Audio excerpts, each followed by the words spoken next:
Okay guys, welcome to the Blaster Factory. Field Marshal here, otherwise known as Chris Vandenberg.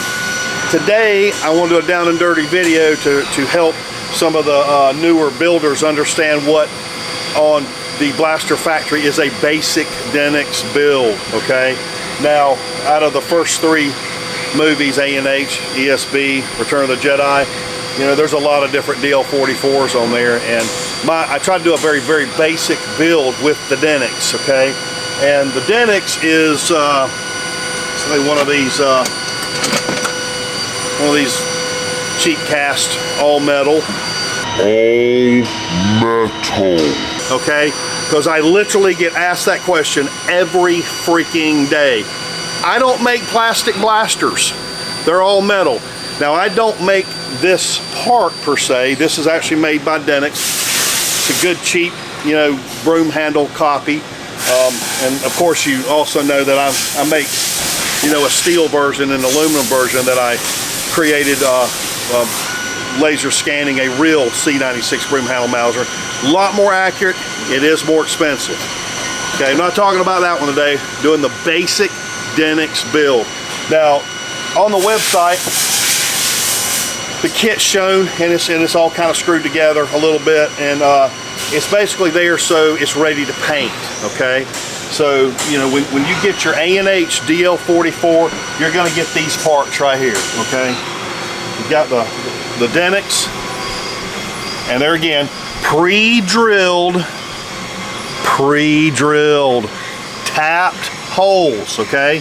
Ready for the scope mount, okay? Everybody worries about this and they don't read the description, but this is already pre-drilled for you. You don't have to do it, and that means these parts here, and usually when you get it, these are already stuck in here. You'll have to take them back out to glue it and paint it, but they're on there just like this here, okay? Got the thumb wheels, okay? Beautiful. Okay, now I just want to kind of down and dirty show you what to do on a basic build, just to have something to carry around or display or whatever you want to do. This particular kit is using the aluminum Hensoldt scope. Okay, now there is a version of this kit that has a steel version, you know, so it's more like the real Hensoldt, very rare World War I scope, and you don't, it's not painted when it comes. This is actually anodized aluminum. You'll have to blue it, which we're going to go over here to Kyle in a minute and do some bluing, and so I can show you that too. Okay, well, we're back to the basic one here. Okay, there's your scope. Well, here's your scope mount and all the parts for it. You've got the body of the scope. Also, this is actually the newest scope version too, which I call the Elite series. You've got all the pieces, all the little screws, all the lens pieces, sticker, everything, to put this bad boy together here, okay? And I'll show you that here in a minute. First and foremost, we need to talk about what we're going to do to the Denix to paint it, okay?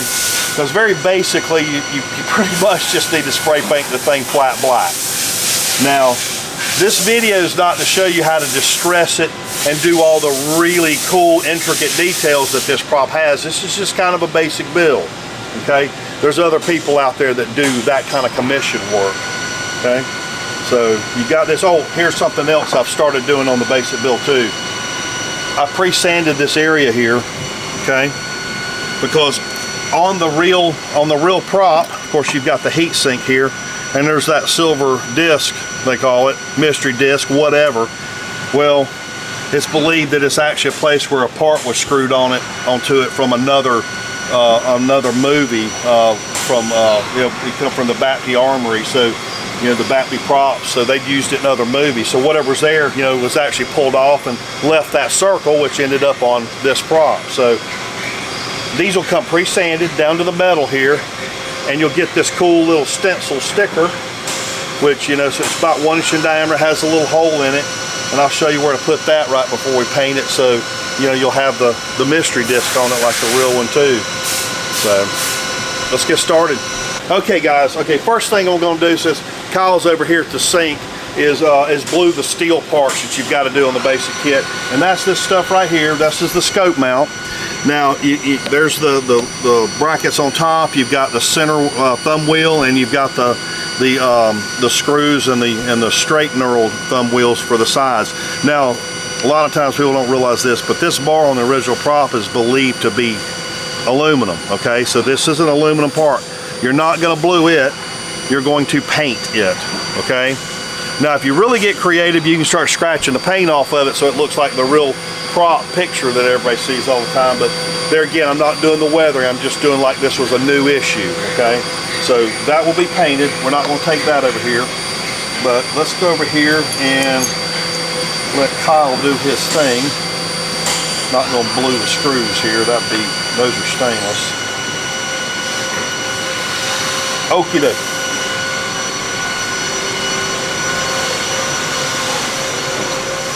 Okay, Mr. Kyle, what's the first thing you're going to do with those? I'll set them all over here.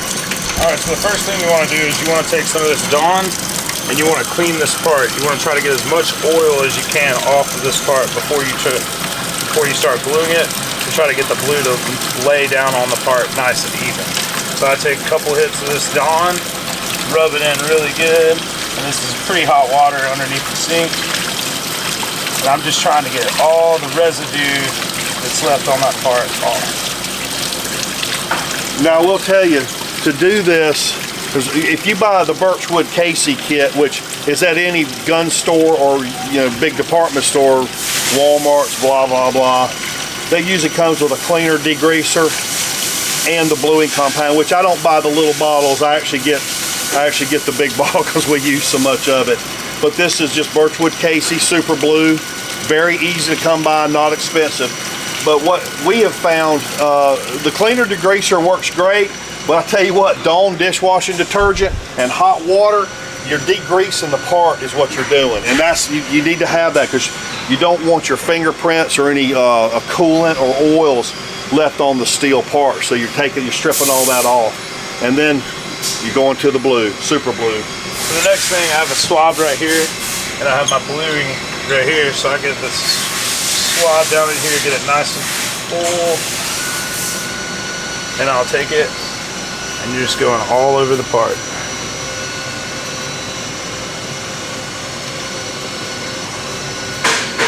And you can see it change. You want to try to lay it pretty even.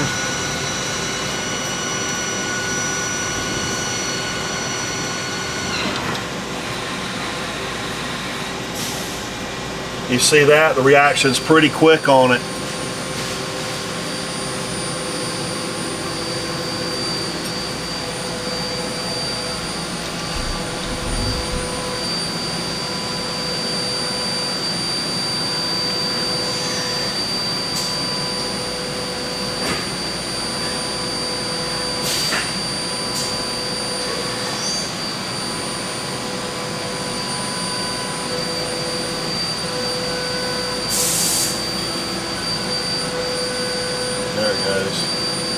And then what I do is I go ahead and rinse this off and try to kind of use my hands to pull as much of it off as I can, and then I put another second layer on top of it. And it is, Kyle's done this a bunch, but if you have to do it 2 or 3 times, it's fine. Basically, you're putting the acid on it. That acid's causing it to rust really fast, so that's what gives it that black color. And rinse it off, neutralize the acid. You're going to do the same thing again.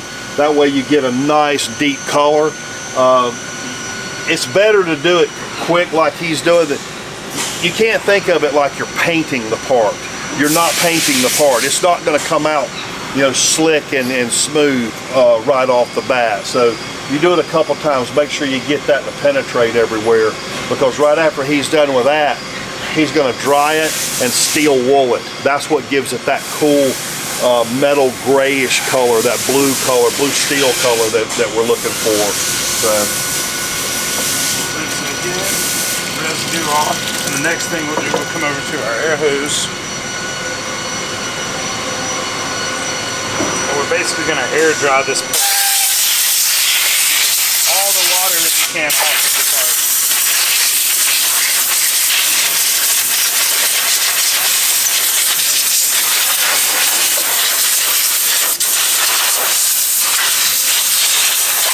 You can see it's a little bit dry. If you don't have an air compressor, you can't dry it like that. You can towel dry it. We do that because if you're doing a bunch of parts and you go set that thing down for any amount of time, it'll actually start rusting. So, you know, this is the step here that's going to stop that and makes it look cool. So, take the steel wool right here, and you're going to go everywhere on the part with the steel wool. Basically just polishing it up with steel wool.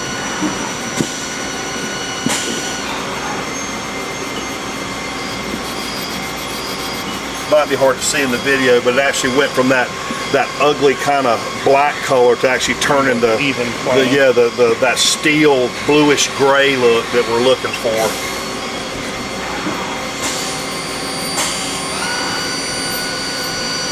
And the last thing we do is we take some oil, this cloth, and we take this oil and rub it down the middle, get a shine back to it where it won't rust.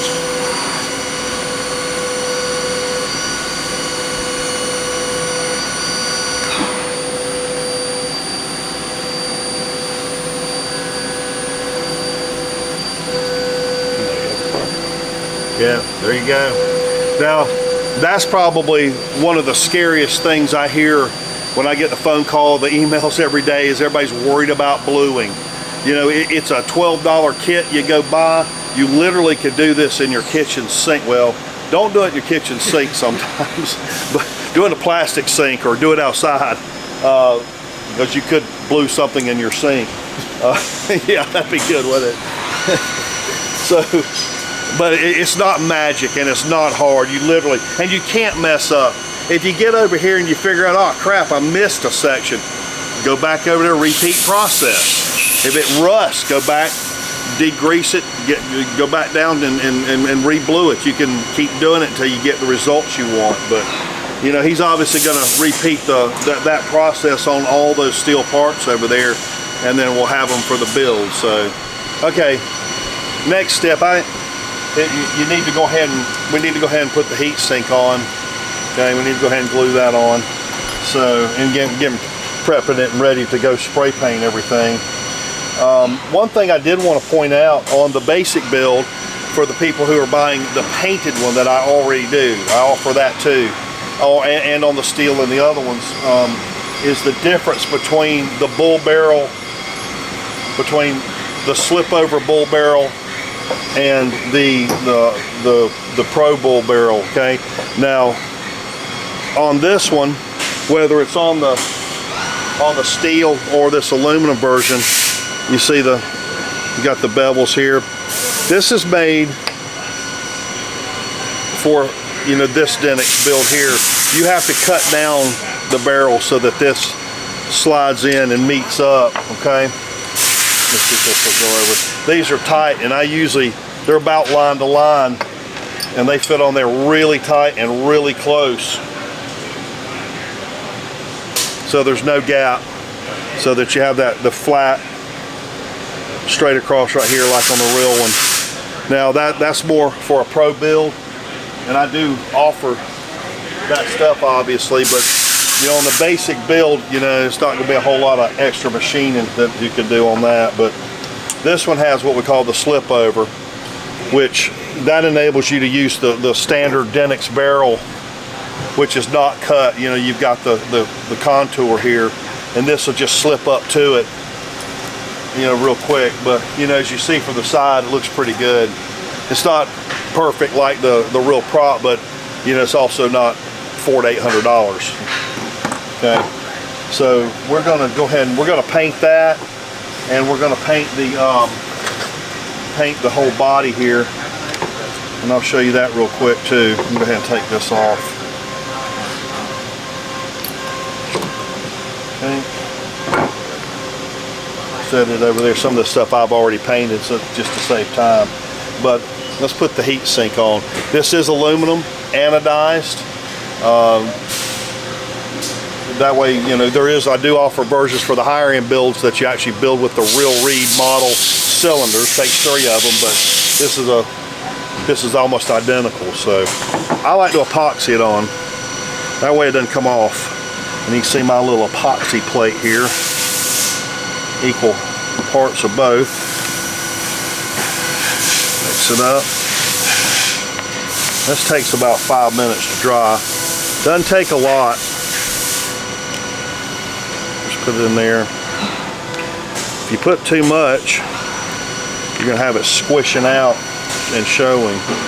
So slide that on, and I pull it all the way down. And of course this fits a little different than it does like on a real Mauser, but the position's still the same pretty much. So that can sit there and dry for a minute. And I guess it's time to, let's go outside and spray paint. Well, hey, what? Before we do that, I almost forgot. This is the new thing I wanted to show you. You know, if you bought one of these last year, you didn't get it. Sorry about that. It wasn't offered then. But now you get these. You get this cool little stencil here. And here up close here, there's a little cutout in the center that you're going to need to get rid of there. Get that out of the way so that there's a nice hole in there. Okay, because when you're looking at the picture, you notice this spot right there. Now, don't smash this sticker down. I've learned this many times. You'll actually stick it on there so good it's really hard to get off, and you don't want to damage the paint. So I just barely put it on there, and that's all you need to do. So, okay, we'll go outside and paint. Okay. I like to use flat black, and I love this high performance stuff because it dries really quick. So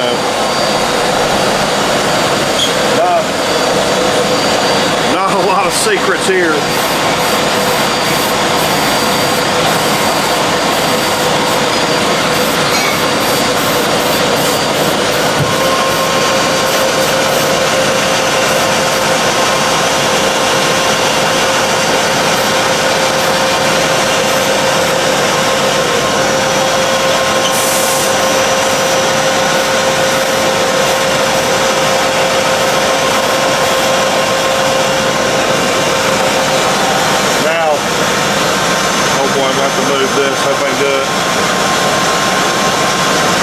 Sticker here, make sure I got that area. Okay, everything's painted. Got it back here on the workbench. Sticker. Very carefully with an X-Acto knife. You got to get under it. Voila. Throw that away. And now you've got that silver dot there. Okay. Okay, next thing you need to do in the kit is the scope. Okay, now look at all the pieces to it. Now this is a little different. This is the aluminum Elite.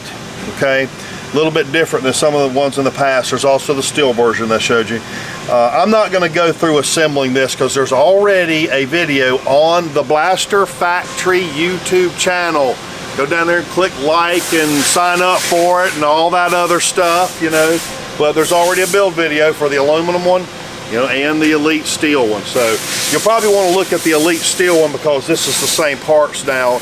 The other aluminum basic's a little bit different than this. I don't make it anymore. So, but now after you paint it, put your grips back on, screwdriver.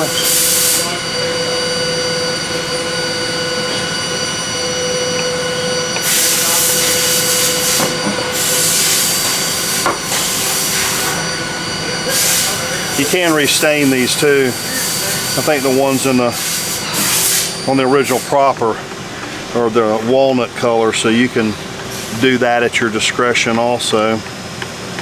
Make them look a little nicer. Also, we're going to go ahead and put our, wrong one there, our painted flash hider on here, which I assume you can probably handle painting that on your own, since you can But you had to paint the rest of it.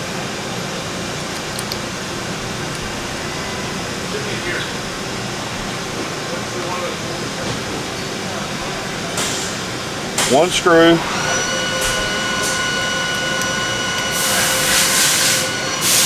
Okay. Got that.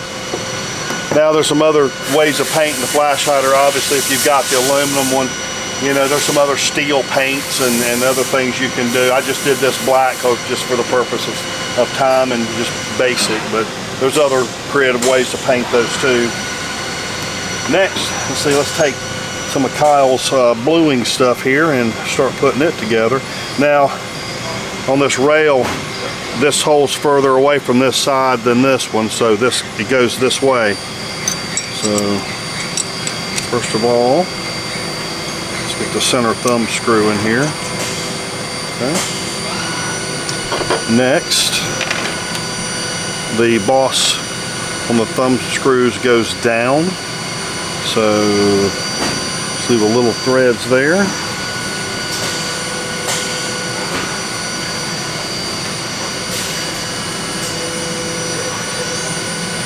Same thing on the back one.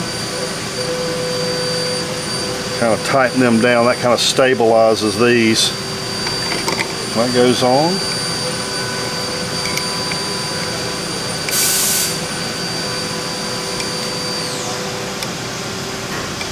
There again, I've already done the hard part. They're all ready. The pitch between the holes is already drilled and tapped. Everything's ready to go. So we're almost done here. Okay, for the next part, let's get our screws for the clamps here, and we're gonna need the scope.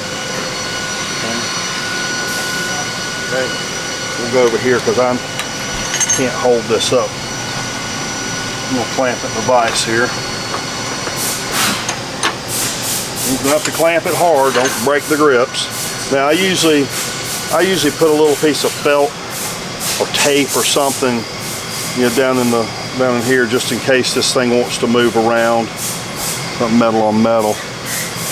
And don't need a little screwdriver. You need your trusty little screwdriver here. We'll put the front one on first. I go ahead and put these little Phillips screws already in here and suspend it above here. And you see these are offset forward, just like on the front one. The rear one's opposite of that. You don't have to worry about the scope placement yet. Just get these started. It's a lot easier if you hold it up above it. Keep the screws in position. Okay.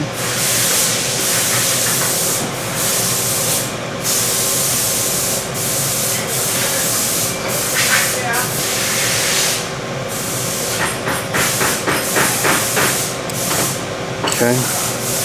And you want this centered and a little bit in front of the mounts here.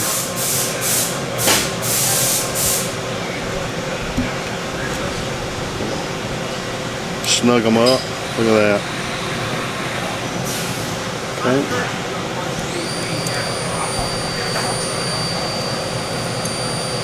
Oops. My favorite thing. Dropping screws on the floor. Usually when I drop stuff, I just don't even look for it. I go get a new one, but there we go.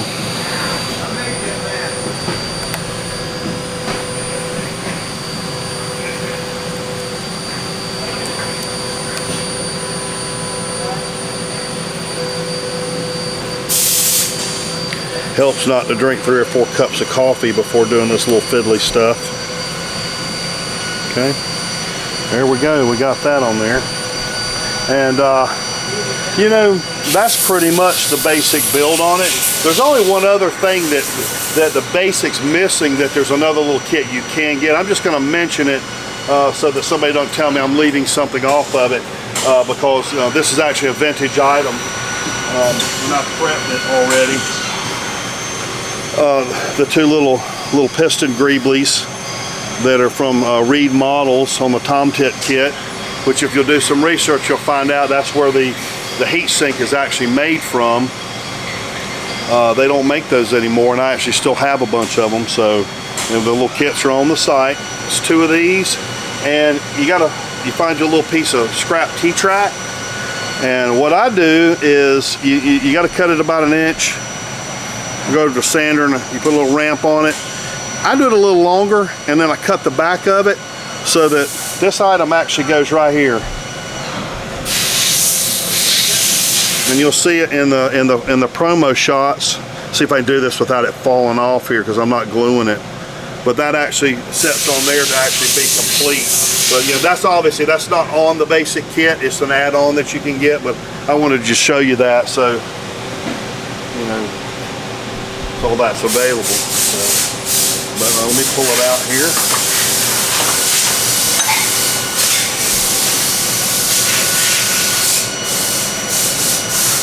Got all the engravings on the scope. Denix is functional. You ready to go to the YouTube channel? Sign up. Sign up on the website. Also has a mailing list. Make sure you check like on that stuff. And remember too, on the website, all these products are listed by category, by movie. All the DL-44s. We've got the E3s, the Gen Urso. I mean, we make a lot of different blasters, but there's also a blog on the Blaster Factory site that I think a lot of people overlook, but you can actually see these projects. You know, as I've scanned the real items to make them, you can actually see the evolution, and obviously in the background you can see the machine shop. You can see where we actually make and create all this stuff here. So, Field Marshal signing off.